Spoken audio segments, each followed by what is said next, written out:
Hello football freak, কি অবস্থা সবার? আশা করি সবাই ভালো আছে। আজকের ভিডিওতে আমরা কথা বলবো হুলিয়ান আলভারেজকে নিয়ে। এই হুলিয়ান আলভারেজ আর্জেন্টিনার জার্সিতে মেসি ডি মারিয়ার পর আমার সবচেয়ে বেশি পছন্দের প্লেয়ার এই হুলিয়ান আলভারেজ।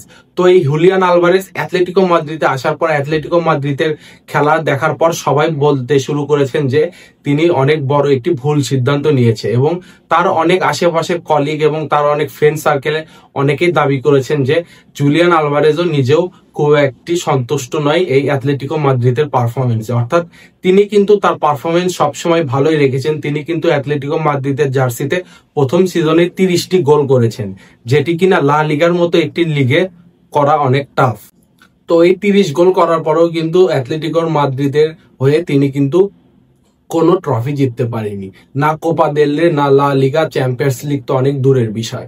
আর অ্যাথলেটিকো মাদ্রিদের যদি আপনি স্ট্রাকচার দেখেন তাহলে দেখবেন যে অ্যাথলেটিকো মাদ্রিদ অনেক ডিফেন্সিভ একটি টিম। অর্থাৎ তাদের প্লেইং স্টাইল হলো কোনোভাবে একটি গোল করতে পারলে তারা কিন্তু তাদের গোলকিপারের সামনে একদম বাস পার্কিং করে বসে। এটা নিয়ে কিন্তু ডিয়েগো সিমোনকে অনেক ট্রোলও করা হয়, কিন্তু তারপরেও এত বছর যাওয়ার পরেও তিনি কিন্তু তার ট্যাকটিক্স এ পর্যন্ত পরিবর্তন করেননি। আর এই ট্যাকটিক্সে যে তিনি খুব বেশি সাফল্য পেয়েছেন তাও কিন্তু না। এই ট্যাকটিক্স নিয়ে তিনি কিন্তু এই একটানা 10-12 বছর এই অ্যাথলেটিকো মাদ্রিদের কোচ হিসাবে আছেন। আর এই 10-12 বছর বয়সে তিনি কিন্তু মাত্র 2টো লা লিগা জিতেছেন, এটি তার সবচেয়ে বড় প্রাপ্য। আর চ্যাম্পিয়ন্স লিগের ফাইনালে রিয়াল মাদ্রিদের কাছে হেরে গেছে। তো এই প্রাপ্য ছাড়া কিন্তু অ্যাথলেটিকো মাদ্রিদের হয়ে ডিয়েগো সিমিওন খুব একটা কিছু করতে পারেনি।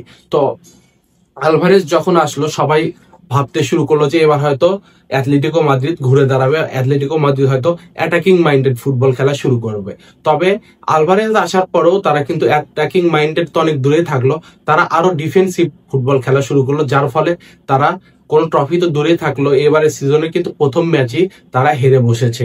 আর এই প্রথম ম্যাচেই কিন্তু আলভারেজ ফ্রি কিক থেকে দুর্দান্ত একটি গোল করেছে, এবং এই গোল করার পর তাকে যখন সাবস্টিটিউট করা হলো তারপরে কিন্তু তারা একটানা শেষ সময় 2 গোল খেয়ে বসলো, যার ফলে তারা কিন্তু এই ম্যাচটি হেরে গেল।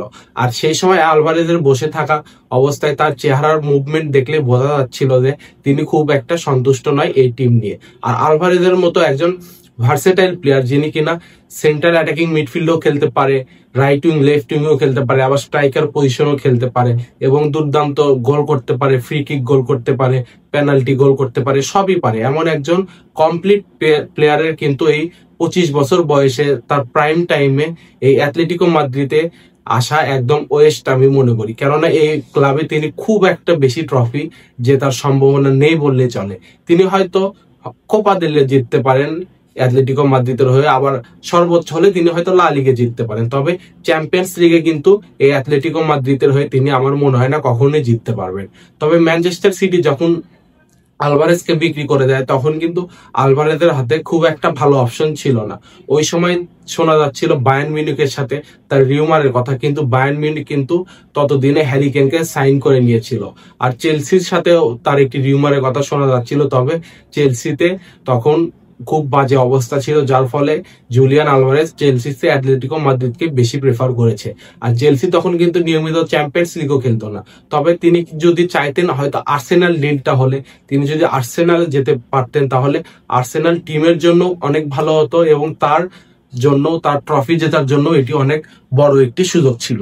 তবে তিনি তো চলে এসেছেন অ্যাথলেটিকো মাদ্রিদে। তো আমার মনে হয় এই সিজনটা তিনি দেখবেন যে তিনি আসলে কোনো ট্রফি জিততে পারে কিনা, অথবা তিনি কোনো ভালো পজিশনে যেতে পারে কিনা এই অ্যাথলেটিকো মাদ্রিদের হয়ে। আর লাস্ট সিজনে অ্যাথলেটিকো মাদ্রিদের হয়ে কিন্তু 30 গোল করার পরেও ব্যালন ডি'অরের টপ 30 তার কিন্তু নামই নেই। এটি কিন্তু খুব হতাশাজনক একটি বিষয়, কেননা যে প্লেয়ার লা লিগার আসার পর প্রথম সিজনে 30টি গোল করে তাকে কিন্তু ব্যালন ডি'অরে নাম অবশ্যই দেওয়া উচিত ছিল টপ 30-তে। এটি নিয়ে তিনি খুব হয়তো একটা বেশি নারাজ নয়, তবে তার মূল উদ্দেশ্য হলো ট্রফি জেতা। জুলিয়ান আলভারেজ কিন্তু বর্তমানে বিশ্বের প্রায় সব ট্রফি জিতে ফেলেছে, champions league, FIFA world cup, Copa America, তারপর ল্যাটিন আমেরিকা চ্যাম্পিয়ন্স লিগ, তারপর ল্যাটিন আমেরিকার আরো অনেক অনেক এরকম ট্রফি কিন্তু তিনি জিতে ফেলেছেন। তবে তার এই ট্রফি জেতাতে ক্ষুধা এটা কিন্তু এখনো আছে, কালকের ম্যাচে সেটা বোঝা গেছে। তো আমার মনে হয় তিনি এই সিজনে তার ক্লাব চেঞ্জ করা সম্ভব না। আর অন্যান্য ক্লাবে যেহেতু বর্তমানে বড় বড় যে সকল ক্লাব আছে সেই সকল ক্লাবে কিন্তু বর্তমানে স্ট্রাইকার পজিশন নিয়ে খুব একটা সমস্যা নেই। তবে আমার মনে হয় 2026-এ লেভানডস্কি যখন বার্সেলোনা ত্যাগ করবেন তখন যদি বার্সেলোনা এই জুলিয়ান আলভারেজকে নিতে পারে, এটি হবে আর্জেন্টাইন ফ্যানদের জন্য সবচেয়ে বেস্ট একটি অপশন। কেননা এই জুলিয়ান আলভারেজ যদি বার্সেলোনার মতো টিমে যায়, আমার মনে হয় বার্সেলোনা অনেক অনেক শাইন করতে পারবে। আর বার্সেলোনারও কিন্তু এরকম একজন ওয়ার্ক রেটের স্ট্রাইকার প্রয়োজন। তবে আলভারেজকে কিন্তু অ্যাথলেটিকো মাদ্রিদ খুব সহজেই ছাড়বে না, কেননা তাকে কিন্তু সিটি থেকে প্রায় 90 মিলিয়ন প্লাস খরচ করে ডিয়েগো সিমোন অ্যাথলেটিকো মাদ্রিদে নিয়ে এসেছে। তবে আলভারেজ যদি চায়, তিনি যদি রিকোয়েস্ট করেন ডিয়েগো সিমিওনকে, যেহেতু ডিয়েগো সিমিওনও একজন আর্জেন্টাইন, তাহলে হয়তো কিছু হলেও হতে পারে। তো আপনার কি মনে হয়, আলভারেজের কি ক্লাব চেঞ্জ করা উচিত, এবং চেঞ্জ করলেও কোন ক্লাবে যাওয়া উচিত? কমেন্টে অবশ্যই জানাবেন। আর ভিডিও ভালো লাগলে সাবস্ক্রাইব করে আমাদের পাশে থাকবেন। ধন্যবাদ।